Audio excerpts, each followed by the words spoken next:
ఇటీవల ఒక విషయం చాలా ప్రధాన మీడియాల్లో చర్చకు రాకుండా పోతుంది. ఆ విషయం ఏంటంటే గెలిచేదెవరు? ఓడేదెవరు? ఎన్నికల్లో ఎవరు ఎందుకు గెలుస్తారు? ఎందుకు ఓడిపోతారు? ఇలాంటి విషయాలు ఇటీవల కాలంలో మనందరికీ ఆసక్తి కలిగిస్తున్నాయి. ఎందుకంటే గెలుస్తామనుకున్న వాళ్ళు ఓడిపోతున్నారు. ఓడిపోతామనుకున్న వాళ్ళు గెలుస్తున్నారు. అడ్రస్ లేని వాళ్ళు బంపర్ మెజార్టీలతో గెలుస్తున్నారు. ప్రజల్లో ప్రజల గురించి తెలియని వాళ్ళందరూ ఎన్నికల్లో విజయం సాధిస్తున్నారు. అసలు ఎన్నికల్లో ఇలా ఎందుకు జరుగుద్ది? వేవ్ వచ్చినప్పుడు ఎలా జరుగుతుంది? వేవ్ లేనప్పుడు ఎందుకు ఇలా జరుగుతుంది? ఇలాంటి ఎన్నో విషయాలు చాలా మందికి తెలియవు. వాస్తవానికి ఒక జర్నలిస్ట్‌గా 2004 అసెంబ్లీ ఎన్నికల్లో నేను దగ్గరగా చూశా. రాజశేఖర్ రెడ్డి అప్పుడు సిపిఐ, సిపిఎం, బీఆర్ఎస్ అంటే అప్పట్లో టీఆర్ఎస్ పార్టీతో కలిసి ఎన్నికల్లో అప్రతిహత విజయాలను సాధించారు. ఆ తర్వాత ఆయన ప్రభుత్వాన్ని చూశాను, ఆయన సంక్షేమ పథకాలను చూశాను. ఇవన్నీ చూసిన తర్వాత కూడా రాజశేఖర్ రెడ్డి మిగతా వాళ్ళందరికీ ఎందుకు భిన్నంగా వ్యవహరించాడు? ఎందుకు విజయం సాధించాడు? వేవ్ వచ్చినప్పుడు కూటమిగా నాయకులు ఎలా గెలిచారో చూశా. ఆ తర్వాత 2009 ఎన్నికల సమయానికి చిరంజీవి పార్టీ పెట్టడం, ప్రజారాజ్యం పార్టీ ద్వారా పవన్ కళ్యాణ్ ప్రచారం చేయడం, బట్టలు తీసి కొడతానని చెప్పడం, ఇలాంటి చాలా విషయాలన్నీ చూసాం. పవన్ కళ్యాణ్ అప్పటిదాకా ఏదో ఒక నాయకుడు అది ఇది చాలా చెప్పినప్పటికీ ఆయన కాంగ్రెస్ నాయకులపై చేసే విమర్శలు సంచలనం అయ్యాయి. ఆయన అనుకున్న విధంగా సక్సెస్ అయ్యారా లేదా అనేది పక్కన పెడితే ఆయన తర్వాత ఒక్కో అడుగు వేసుకుంటూ ఓవైపు అన్నయ్య ఏమన్నా కాంగ్రెస్లో ఉన్నాడు, ఈయన సైలెంట్గా ఉన్నాడు. తర్వాత కొద్ది రోజులకి అన్నయ్య ఏమయ్యాడో లేదో తెలియదు, జనసేన పార్టీ పెట్టుకున్నాడు. తర్వాత ఎన్నికల్లో బీజేపీకి కూటమికి పనిచేస్తానని చెప్పాడు, ఎన్నికల్లో కంటెస్ట్ చేయలేదని చెప్పాడు. తర్వాత మళ్ళీ ఒక 2 ఏళ్ళు గడిచిపోయిన తర్వాత టీడీపీకి వ్యతిరేకంగా మాట్లాడాడు. ఎన్నికల్లో ఆ పార్టీని ఓడించాలని పిలుపునిచ్చాడు. తర్వాత ఏం జరిగిందో మనందరికీ తెలిసే. వైఎస్ జగన్మోహన్ రెడ్డి 2019 అసెంబ్లీ ఎన్నికల్లో అప్రతిహత విజయాలు సాధించారు. 151 సీట్లతో అసెంబ్లీలో తిరుగులేని బల ప్రదర్శనతో పగ్గాలు చేపట్టారు. ఆ తర్వాత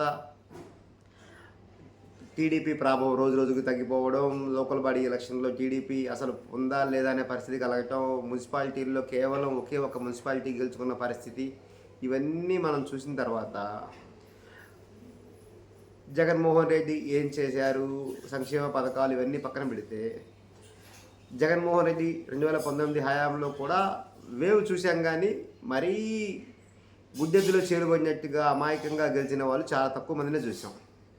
ఇలాంటి పరిస్థితుల్లో 2024 ఎన్నికలు మరీ ఘోరంగా, అసలు బీజేపీ అంటే తెలియని ఏరియాల్లో బీజేపీ ఎమ్మెల్యే గెలిచాడు. అసలు జనసేన నాయకులు ఉన్నారో లేదో తెలియని ఏరియాల్లో జనసేన నాయకులు గెలిచారు. అన్ని చోట్ల ఓడిపోయిన వైఎస్ఆర్ కాంగ్రెస్ పార్టీ తిరుపతి ఎంపీ స్థానం గెలిచింది, అలాగే శ్రీకాకుళం ఎంపీ స్థానం గెలిచింది.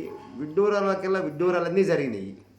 ఇటీవల మహారాష్ట్ర ఎన్నికల్లో ఒక్కొక్కసారి ఎన్నికల్లో అంటే లోక్సభ ఎన్నికలకు ఓటర్లు, అసెంబ్లీకి ఎన్నికల ఓటర్లు, ఇలా రకరకాల పోలికలు పోల్చుతూ చాలామంది ఎన్నికల మేధావులు అనేక విషయాలు చెబుతూ వచ్చారు. అదే సమయంలో ఒరిస్సా జరిగిన అసెంబ్లీ ఎన్నికలు, లోక్సభ ఎన్నికల ఫలితాలను కూడా చెప్తూ వచ్చారు. ఇవన్నీ నమ్మేవాళ్ళు నమ్ముతారు, నమ్మని నమ్మరు. పరకాల ప్రభాకర్ గారు లాంటి వాళ్ళు అసలు ఓటింగ్ ఎలా జరిగింది, ఎలా మ్యానిపులేషన్ చేశారు, ఏం జరిగింది, కథలన్నీ మనకు రోజు చెబుతూనే ఉన్నారు. అంటే ఇక్కడ నేను చెప్పొచ్చేది ఏంటంటే వేవ్ అనేది ఒక పెద్ద భూతు పదంలాగా మారింది. అయితే ఈ వేవ్లో ఊరు పేరు తెలియని వాళ్ళు గెలుస్తున్న సందర్భాలను మనం చూస్తున్నాము. అంటే వారికి ఊరు పేరు లేకుండా ఉండకపోవడం ఏం కాదు, ఆటోమేటిక్గా గెలుస్తారంతే. అప్పుడు సర్వేలు పనిచేయవు, ఎక్స్పర్ట్స్ పనిచేయరు, మేధావులు పనిచేయరు, డబ్బులు పనిచేయవు, ఏమీ పనిచేయవు, గెలుస్తూ పోతారంతే. సో ఇప్పుడు మళ్ళీ సర్వేలు వచ్చినాయి, 2 సర్వేలు ఆంధ్రప్రదేశ్లో. ఒక సర్వే ఏమన్నా వైసీపీ కంఫర్టబుల్గా ఎన్నికల్లో గెలిచి విజయం సాధిస్తుందని చెప్తుండగా ఆ సర్వే చేసింది ఎవరంటే ఐఐటియన్స్. అసలు ఐఐటియన్స్ ఎవరో, ఎందుకున్నారో, ఏం చేశారో, గతంలో కూడా ఇలా ఒక బయటికి వచ్చింది. అసలు వాళ్ళు దాని వెనక ఉన్న వాళ్ళు ఎవరో కూడా ఎప్పటికీ ఎవరికి తెలియదు. కానీ సర్వే మాత్రం వచ్చింది. ఇది చూసుకొని ప్రధాన ఛానల్స్ అన్నీ అంటే ఒక్క తెలుగుదేశం పార్టీకి అనుకూలంగా ఉండే మీడియాల్లో తప్పించి మిగతా అన్ని చోట్ల అందరూ కూడా దాని గురించి చర్చ చేశారు. అయితే మీరు గెలుస్తారని సర్వే చేయించుకున్నారంటే మేము తక్కువ తిన్నామా అని టీడీపీ నాయకులు కూడా కొందరు బయలుదేరారు. వాళ్ళు కూడా ఒక సర్వే రిలీజ్ చేశారు. ఆ సర్వే ఉద్దేశం ఏంటంటే టీడీపీ ఏం తక్కువ లేదు, వచ్చే ఎన్నికల్లో టీడీపీ 164 సీట్లు గెలుస్తుంది, 169 స్థానాల్లో గెలుస్తుంది, కేవలం 6 అంటే 6 స్థానాల్లో మాత్రం వైసీపీ గెలుస్తుంది అంటూ సర్వే రిలీజ్ చేశారు. అంటే వేవ్ కాదు, వేవున్నర వేవ్.